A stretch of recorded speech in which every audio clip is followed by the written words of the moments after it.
بسم اللہ الرحمن الرحیم۔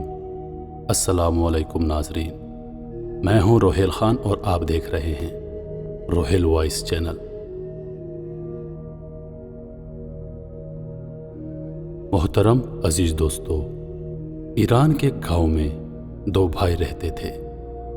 دونوں میں بہت زیادہ محبت تھی۔ لوگ ان کی محبت اور اخوت کی مثالیں دیا کرتے تھے۔ بڑے بھائی کا نام عبداللہ اور چھوٹے بھائی کا نام عبد الرحمن تھا۔ عبداللہ شادی شدہ اور 4 بچوں کا باپ تھا، جبکہ عبد الرحمن غیر شادی شدہ تھا۔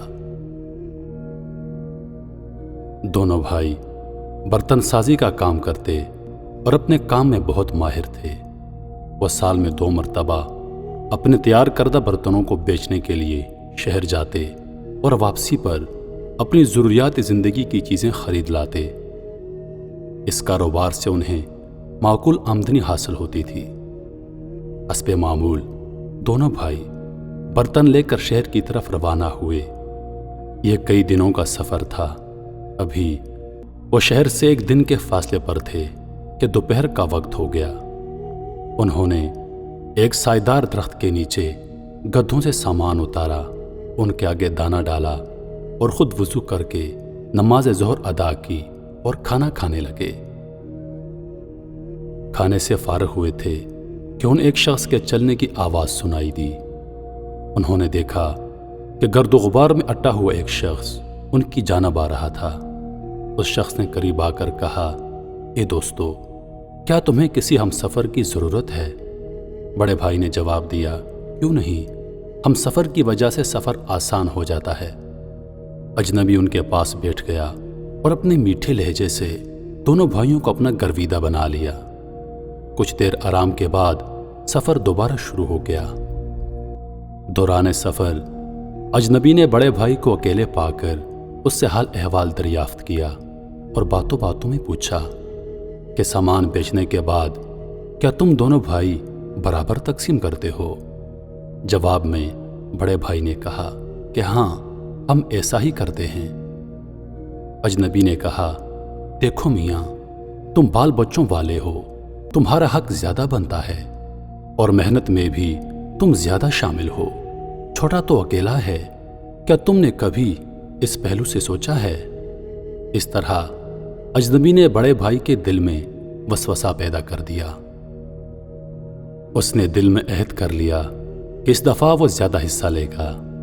اس طرح اجنبی نے موقع پا کر چھوٹے بھائی سے پوچھا کہ سامان بیچنے کے بعد کیا تم دونوں برابر تقسیم کرتے ہو؟ چھوٹے بھائی نے بھی وہی جواب دیا کہ ہاں، ہم ایسا ہی کرتے ہیں۔ اجنبی نے کہا، میاں، تمہاری ابھی شادی ہونی ہے، گھر بننا ہے اور آمدنی کے تقسیم میں تم گھاٹے میں رہتے ہو، کام کاج بھی تم زیادہ کرتے ہو، بڑا بھائی تو اپنے بچوں میں مصروف رہتا ہے۔ اس طرح تمہارا گھر کیسے بنے گا؟ شادی کے اخراجات کہاں سے آئیں گے؟ چھوٹا بھائی بھی وسوسوں کا شکار ہو گیا اور کھچا کھچا رہنے لگا۔ اجنبی سائی کی طرح کبھی چھوٹے بھائی کے کان بھرتا تو کبھی بڑے بھائی کے کان بھرتا۔ شہر پہنچنے کے بعد سامان اچھے داموں فروخت ہو گیا۔ ضروری خریداری کرنے کے بعد دونوں بھائی جامع مسجد میں جمعۃ المبارک کی نماز پڑھنے گئے۔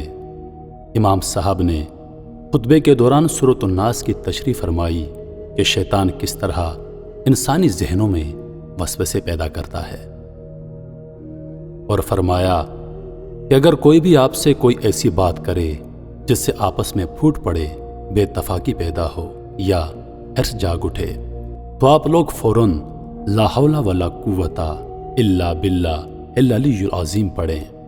اس طرح وہ شیطانی وسوسہ فوراً غائب ہو جائے گا۔ دونوں بھائیوں کی سمجھ میں بات آ گئی۔ مسجد کے باہر انہوں نے اپنے دلوں کو ٹٹولا اور ایک دوسرے کے بارے میں غلط وسوسوں پر فوراً لا حول ولا قوت الا باللہ العلی العظیم پڑھا۔ اجنبی فوراً غائب ہو گیا۔ دونوں نے ایک دوسرے کو سب کچھ بتا دیا اور ایک دوسرے سے معافی مانگی۔ انہوں نے ایک دوسرے کو دل سے معاف کر دیا۔ اللہ تعالیٰ کا شکر ادا کیا کہ امام صاحب کو ان کے رہنمائی کا ذریعہ بنایا۔ اس کے بعد وہ امام صاحب کی خدمت میں حاضر ہوئے اور ان کا بھی دل سے شکریہ ادا کیا، کیونکہ انہی کی بدولت وہ شیطان کے مکروہ چال سے بچ گئے تھے۔ میرے محترم عزیز دوستو، شیطان بہت چالاک ہے۔ یہ ہماری کمزوریوں کو پکڑ کر اس پر وار کرتا ہے۔ یہ بڑے نازک موقعوں اور نازک وقت میں انسان پر حملہ آور ہوتا ہے تاکہ اس کا وار انسان پر اثر کر دے۔ میرے دوستو، اپنے آپ پر نظر رکھیے، اپنے ارد گرد نظر رکھیے۔ میں امید کرتا ہوں کہ ویڈیو آپ دوستوں کو پسند آئی ہوگی۔ ویڈیو پسند آ جائے تو لائک اور شیئر ضرور کر دیجیے گا، اور آنے والی نئی ویڈیوز کے لیے ہمارے چینل کو سبسکرائب کر دیں اور ساتھ میں موجود گھنٹی کے بٹن کو ضرور دبائیں تاکہ ہماری ہر نئی آنے والی ویڈیو سب سے پہلے آپ تک پہنچے۔ مجھے دیجیے اجازت، زندگی رہی تو اگلی بار ایک اور ویڈیو لے کر آپ کی خدمت میں حاضر ہوں گا۔ تب تک کے لیے خدا حافظ۔